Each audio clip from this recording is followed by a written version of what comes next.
Hello everyone. ఇవి మా పెరట్లో చెట్లండి. నేను రెసిపీ అప్‌లోడ్ చేశాను కదా! పప్పు, బొంబాయి బచ్చలి కర్రీ. సో, అవే చెట్లివి. మా అత్తయ్య గారు తెంపుతున్నారు. అవి చాలా గుబురుగా, మంచిగా చాలా చక్కగా పెరిగాయండి. చాలా ఈజీగా. సో, ఇట్లా తెంపి నాకిచ్చారనమాట. నేనిది అప్‌లోడ్ చేశాను పప్పు కూర. సో, అదేనండి. ఈ పింక్ ఫ్లవర్స్ అని చెప్పాను కదా! ఇవే అనమాట.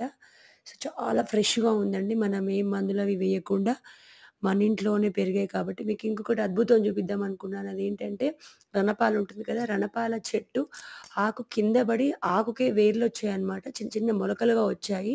సో, నాకు చాలా వెరైటీగా అనిపించేసింది. ఆ మొక్క కూడా పెరిగిలా అయిందండి. ఆకుకి చిన్న చిన్న మొలకలొచ్చాయన్నమాట. సో, ఇది వామాకు చెట్టన్నమాట. బజ్జీలవి వేసుకుంటారు కదా! చాలా మందికి ఐడియా ఉంటుంది.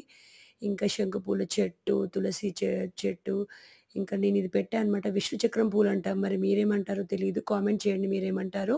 ఇది నేనే పెట్టా అనమాట. నేను పెట్టిన ఫస్ట్ మొక్క. ఇది మందార అండి. ఎర్ర మందార. ఇవన్నీ చిగురు వేశాయి. సో, ఇవన్నీ మీకు చూపిద్దామని చెప్పేసి వీడియో చేశాను. మీకు నచ్చిందా? తప్పకుండా లైక్ చేయండి.